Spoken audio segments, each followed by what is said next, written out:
Finally guys, nandito na sa La Paz Tarlac ang Unlimited Ribs and Wings. Kaya tara, mangan! Pagbaba mo pa lang sa harapan, tatambad na agad sa'yo ang exquisite na entrance ng American Ribs and Wings.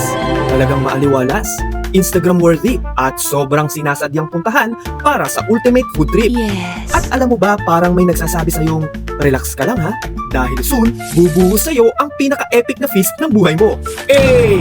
At take note, baka mapanaginipan mo pa ang mga experiences mo dito. Dahil hindi mo pa nga nasusubukan ang kahit anong pagkain, panalo ka na sa vibe at ambience. Hi sir, welcome to American Ribs and Wings. Hello sir, what can I do for you? Syempre, hindi natin titipirin ang sarili natin. Kaya nagpabagsak tayo sa lamesa ng Unlimited Ribs and Wings. Flavored fries, rice, nako may pa-half rack ribs pa, may pasta, at oo may burger din. Kasi naniniwala tayo na ang burger ay hindi tinatanong, ino-order yan. Ang pinaka-cool pa, ikaw mismo ang pipili ng flavors mo. Merong spicy, may non-spicy, pwede ding assorted, basta bahala ka kung saan ka masaya. Ang mga flavors naman dito ay talagang kakaiba. Honey Ranch Iowa, Sweet Alabama, Spicy Garlic Vermont, at marami pang iba. May mga seasonal flavors din tulad ng Nutty Caramel, Firehouse Barbecue, Fire Garlic Butter Glaze na siyang dapat mong inaabangan at may iba't iba pang mga pasabong. Oh, di ba? Hindi mo kaya. At sa bawat subo mo, parang may fireworks ka sa bibig. Kailangan mo talagang mag-slow mo bawat kagat para namnamin bago ka ulit sumubo ng sumubo. Huy! First place pa rin talaga with 5 stars ang kanilang ribs na super tender. Parang nagmamakaawang huwag kagating agad. Napaka-saucy kasi. Plus, super fall of the bone ang atake. Kahit kutsilyo nag-walk out, ayaw patulan.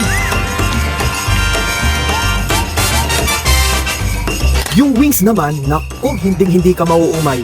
Sasabog talaga ang flavor sa bibig mo. At pag sinabay mo pa sa kanin at fries, biglang tatahimik ang table. Kasi wala na, busy na sa pagkain. Kaya mas gumagaan pa din lalo ang experience dito dahil masiyahin at approachable ang crew members. Parang tropa lang kausap at mababait pa. Kaya kahit busog ka na, mapapa-plus 5 ka pa at gugustuhin mo pang tumambay. At hindi lang yan. Pwede dito mag-event, may karaoke, may scheduled live bands, at perfect para sa birthday parties, anniversaries, barkada nights, o kahit family reunions at meetings na pwedeng mag-agawan ng lupa. Dahil kaya nitong mag-accommodate din naman hanggang 150 packs. May pagkain na, may kantahan pa, mag-gather to the max at mag-selfie. Lahat gawin mo sabay-sabay, bahala ka, basta masaya ka. May pag-game moments din minsan sa mga banda, kaya hindi lang tami ang busog mo, pati experience mo sa American Ribs and Wings ay super maxed out. Kaya guys, seryoso aga-agahan ang punta dahil talagang sinasadyang dayuhin ang American Ribs and Wings para makuha mo din yung pinakamagandang spot na gusto mo. Kaya kung mapupunta ka sa Travelers Complex La Paz Tarlac, huwag nyo nang gawing simpleng stopover lang. Dahil sa American Ribs and Wings, hindi ka lang kakain para mabusog. Kakain ka para ma-experience ang ultimate food trip at fun all in one. Kaya let's come over to American Ribs and Wings, where every table and every bite tells a story. See you!